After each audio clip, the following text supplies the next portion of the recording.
ಈ ಥರ ರುಚಿಯಾಗಿರುವಂತಹ ಚಿಕನ್ ಸಾಂಬಾರು ಮಾಡೋಕ್ಕೆ ತುಂಬ ಈಸಿ, ತುಂಬ ಫಾಸ್ಟಾಗಿ ಆಗುತ್ತೆ ಮತ್ತು ತುಂಬ ರುಚಿಯಾಗಿರುತ್ತೆ. ಇದು ಚಪಾತಿ, ದೋಸೆ, ಮುದ್ದೆ, ರೈಸು ಎಲ್ಲದಕ್ಕೂ ಕೂಡ ತುಂಬ ಸೂಪರಾಗಿ ಮ್ಯಾಚ್ ಆಗುತ್ತೆ. ತುಂಬ ಅದ್ಭುತವಾದ ರುಚಿಯಲ್ಲಿ ಚಿಕನ್ ಸಾಂಬಾರನ್ನ ಮಾಡ್ತಾಯಿದ್ದೀನಿ. ನೋಡೋಣ ಹೇಗೆ ಮಾಡೋದು ಅಂತೇಳ್ಬಿಟ್ಟು. Hi hello, welcome to Grace Waves channel. ನಾನಿವಾಗ ಮೊದಲಿಗೆ ಇಲ್ಲಿ ಒಂದು 2 kg ಚಿಕನ್ನ ನಾನು ವಾಶ್ ಮಾಡಿ ಇಟ್ಕೊಂಡಿದ್ದೀನಿ. ತುಂಬ ಟೇಸ್ಟಿಯಾಗಿರುತ್ತೆ ಇದು. ಅಪರೂಪಕ್ಕೆ ಮಾಡ್ಕೊಳ್ಳೋಕ್ಕಂತೂ ತುಂಬ ಚೆನ್ನಾಗಿರುತ್ತೆ. ನೋಡಿ, ಚಿಕನ್ ಎಲ್ಲ ಅರಿಶಿನ ಮತ್ತು ಉಪ್ಪು ಹಾಕಿ ವಾಶ್ ಮಾಡಿ ಇಟ್ಟಿದ್ದೀನಿ. ಈಗ ನಾನು ಮೊದಲಿಗೆ ಮಸಾಲೆನ ರೆಡಿ ಮಾಡ್ಕೊಳ್ತಾ ಇದ್ದೀನಿ. ಮೊದಲಿಗೆ ಒಂದು 2 ಈರುಳ್ಳಿನ ಹಾಕ್ಕೊಳ್ತಾ ಇದ್ದೀನಿ. ಹಾಗೆಯೇ ಒಂದು 1/4 ಕಪ್ಪಷ್ಟು ಶುಂಠಿ, 1/4 ಕಪ್ಪಷ್ಟು ಬೆಳ್ಳುಳ್ಳಿ, ಹಾಗೆ ಒಂದು 3 ಒಣಮೆಣಸಿನ್ಕಾಯಿ ಮತ್ತು ಸ್ವಲ್ಪ ನೀರು ಹಾಕಿ ಇದನ್ನು ನೈಸಾಗಿ ರುಬ್ಕೊಳ್ತೀನಿ. ಈಗ ಮಸಾಲೆನ ರೆಡಿ ಮಾಡ್ಕೊಂಡಿದ್ದೀನಿ. ಈಗ ಒಂದು ಪಾತ್ರೆಯಲ್ಲಿ ಒಂದು 3 ಟೇಬಲ್ ಸ್ಪೂನ್ ಆಗುವಷ್ಟು ಎಣ್ಣೆನ ಹಾಕ್ಕೊಳ್ತಾ ಇದ್ದೀನಿ. ಹಾಗೆಯೇ ಒಂದು 2 ಈರುಳ್ಳಿ,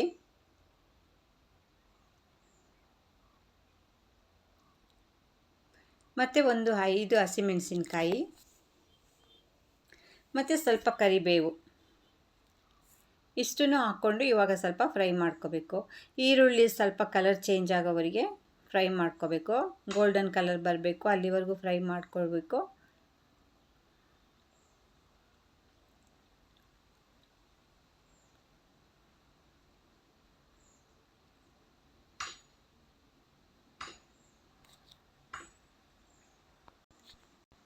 ಈ ಚಿಕನ್ ಸಾಂಬಾರು ತುಂಬ ಟೇಸ್ಟಾಗಿರುತ್ತೆ. ಮುದ್ದೆಗಂತೂ ತುಂಬ ಸೂಪರ್ ಮ್ಯಾಚ್ ಆಗುತ್ತೆ. ಸ್ವಲ್ಪ ಖಾರ ಜಾಸ್ತಿ ಹಾಕ್ಕೊಂಡು ಮಾಡಿದರೆ ತುಂಬ ಚೆನ್ನಾಗಿರುತ್ತೆ. ಈ ನಾನ್ ವೆಜ್ಗೆಲ್ಲ ಖಾರ ಸ್ವಲ್ಪ ಜಾಸ್ತಿನೇ ಇರಬೇಕು. ನೋಡಿ, ಇವಾಗ ಈರುಳ್ಳಿ ಫ್ರೈ ಆಗ್ತಾಯಿದೆ.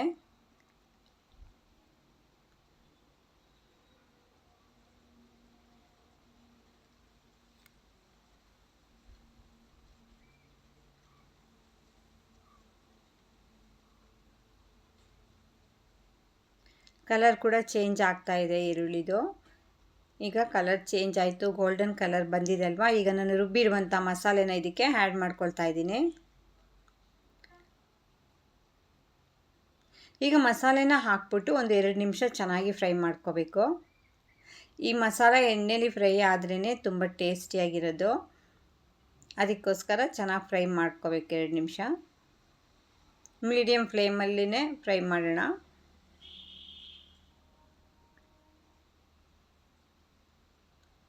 ಈಗ ನಾನು ಅದಕ್ಕೆ ಸ್ವಲ್ಪ ಚಿಕನ್ ಮಸಾಲನ ಹಾಕ್ತಾ ಇದ್ದೀನಿ. ಮನೆಯಲ್ಲೇ ರೆಡಿ ಮಾಡಿರುವಂತಹ ಪೌಡರ್ನ ಹಾಕ್ಕೊಳ್ತಾ ಇದ್ದೀನಿ.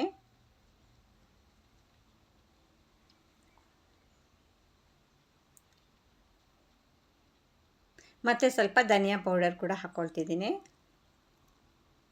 ಒಂದು 2 ಟೇಬಲ್ ಸ್ಪೂನಷ್ಟು ಹಾಕಿದರೆ ಸಾಕು. ಮತ್ತು ಒಂದು 2 ಟೇಬಲ್ ಸ್ಪೂನಷ್ಟು ಅಚ್ಕಾರದ ಪುಡಿ,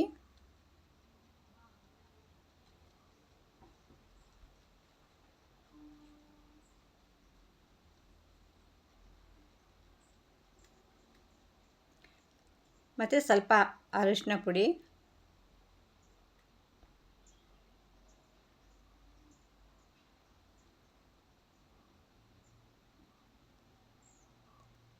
ಮತ್ತು 1 ಟೇಬಲ್ ಸ್ಪೂನಷ್ಟು ಮೆಣಸಿನ ಪುಡಿ ಅಂದರೆ ಪೆಪ್ಪರ್ ಪೌಡರ್ನ ಹಾಕ್ಕೊಂಡು ಈಗ ಫ್ರೈ ಮಾಡ್ಕೊಳ್ತೀನಿ. ಈ ಮಸಾಲೆನೂ ಕೂಡ ಚೆನ್ನಾಗಿ ಫ್ರೈ ಆಗಬೇಕು. ಹಾಗೆಯೇ ಒಂದು 4 ಟೊಮೆಟೊನ ಇದನ್ನು ರುಬ್ಬಿಟ್ಟು ಹಾಕ್ಕೊಳ್ತಾ ಇದ್ದೀನಿ. ಇದಿಷ್ಟನ್ನು ಹಾಕ್ಬಿಟ್ಟು ಇವಾಗ ಚೆನ್ನಾಗಿ ಮಿಕ್ಸ್ ಮಾಡಿ ಕೊಡ್ತಾ ಇರಬೇಕು. ಯಾಕೆ ಅಂತೇಳಿದರೆ ಅದು ಮಸಾಲ ಫ್ರೈ ಆಗ್ತಾ ಇರುತ್ತಲ್ವ, ನಾವು ಆವಾಗ ಸ್ವಲ್ಪ ಹಿಂಗೆ ತಿರುಗಿಸಿ ಕೊಡ್ತಾಯಿದ್ರೆ ಚೆನ್ನಾಗಿರುತ್ತೆ.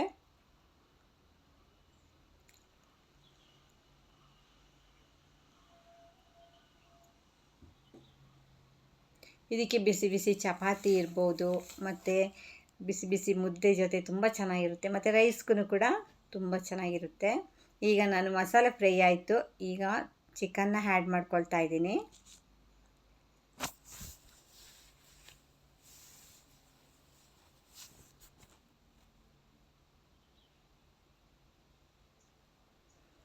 ಈಗ ಇದನ್ನು ಸ್ವಲ್ಪ ಉಪ್ಪು ಹಾಕಿ ಚೆನ್ನಾಗಿ ಮಿಕ್ಸ್ ಮಾಡ್ಕೋಬೇಕು.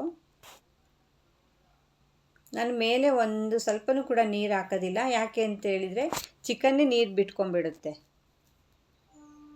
ನಾವು ಎಷ್ಟೇ ಚಿಕನ್ನ ಡ್ರೈ ಮಾಡಿ ಹಾಕಿದ್ರೂ ಕೂಡ ಚಿಕನ್ನು ನೀರು ಬಿಡುತ್ತೆ. ಅದರಿಂದ ನಾನು ಇಲ್ಲಿ ನೀರು ಹಾಕ್ಕೊಳ್ತಾ ಇಲ್ಲ.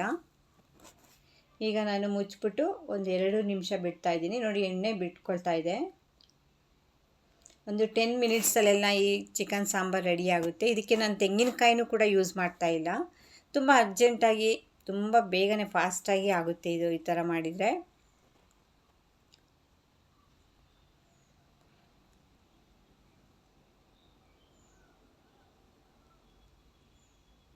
ಈಗ ಒಂದು 3/4 ಭಾಗ ರೆಡಿಯಾಗಿದೆ. ಚಿಕನ್ ಬೆಂದಿದೆ ಮತ್ತು ಆಯಿಲ್ ಕೂಡ ಚೆನ್ನಾಗಿ ಬಿಡ್ತಾಯಿದೆ. ಆಯಿಲ್ ಬಿಟ್ಟರೆ ಚಿಕನ್ ಬೆಂದಿದೆ ಅಂತಲೇ ಅರ್ಥ.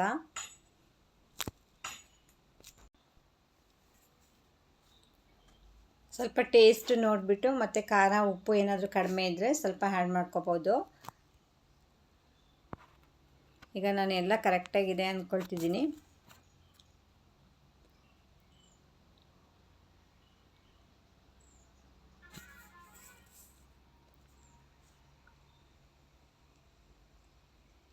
ಈಗ ಚಿಕನ್ ಆಲ್ಮೋಸ್ಟ್ ಬೆಂದಿದೆ. ಚಿಕನ್ ಸಾಂಬಾರು ಕೂಡ ರೆಡಿ ಆಯಿತು. ಇವಾಗ ಲಾಸ್ಟಲ್ಲಿ ನಾನು ಸ್ವಲ್ಪ ಕೊತ್ತಂಬರಿ ಸೊಪ್ಪನ್ನು ಹಾಕ್ಕೊಳ್ತಾ ಇದ್ದೀನಿ.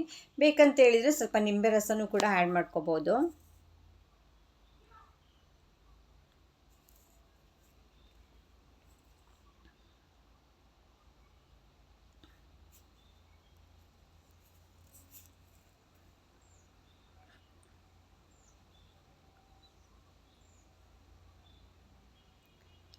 ನೋಡಿ, ತುಂಬ ಅದ್ಭುತವಾಗಿ ಮತ್ತು ತುಂಬ ಫಾಸ್ಟಾಗಿ ಆಗುವಂತಹ ಚಿಕನ್ ಸಾಂಬಾರು. ಯಾವುದೇ ಹೆಚ್ಚಿನ ಮಸಾಲೆ ಏನೂ ಯೂಸ್ ಮಾಡ್ದಲೇ ಖಾಲಿ 1-2 ಪೌಡರ್ ಹಾಕಿ ಮಾಡಿರುವಂತಹ ಚಿಕನ್ ಸಾಂಬಾರು ತುಂಬಾ ಚೆನ್ನಾಗಿದೆ. ನೀವು ಒಂದು ಸಲ ಟ್ರೈ ಮಾಡಿ, ಹೇಗಿತ್ತು ಅಂತೇಳ್ಬಿಟ್ಟು ನನಗೆ ಕಮೆಂಟ್ ಮಾಡಿ. ಹಾಗೆಯೇ ಯಾರ್ಯಾರು ನನ್ನ ಚಾನಲ್ನ ಸಬ್ಸ್ಕ್ರೈಬ್ ಮಾಡಿಲ್ಲ, ಪ್ಲೀಸ್ ಸಬ್ಸ್ಕ್ರೈಬ್ ಮಾಡಿ, ಲೈಕ್ ಮಾಡಿ, ಶೇರ್ ಮಾಡಿ, ಮತ್ತು ನನ್ನ ಚಾನಲ್ನ ನೋಡ್ತಾಯಿರಿ.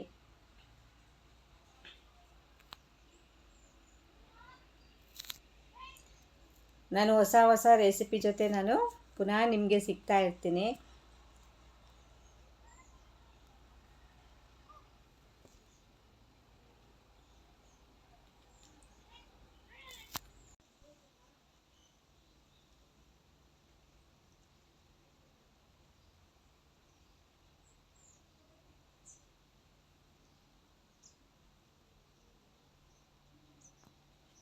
ತುಂಬ ಅದ್ಭುತವಾದಂಥ ಚಿಕನ್ ಸಾಂಬಾರು ರೆಡಿಯಾಗಿದೆ. ಈಗ ಏನಿದ್ರೂ ಕೂಡ ಊಟ ಮಾಡಿ.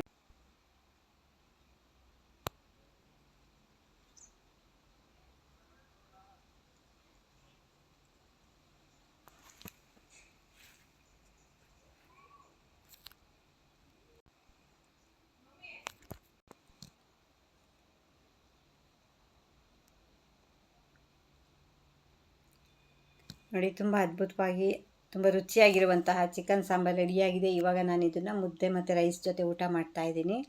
ಹಾಗೆಯೇ ನೀವು ಕೂಡ ಒಂದು ಸಲ ಟ್ರೈ ಮಾಡಿ. ಪುನಃ ಸಿಗೋವರೆಗೂ ಕೂಡ ನಿಮ್ಮೆಲ್ರಿಗೂ ಥ್ಯಾಂಕ್ ಯು. ಬಾಯ್.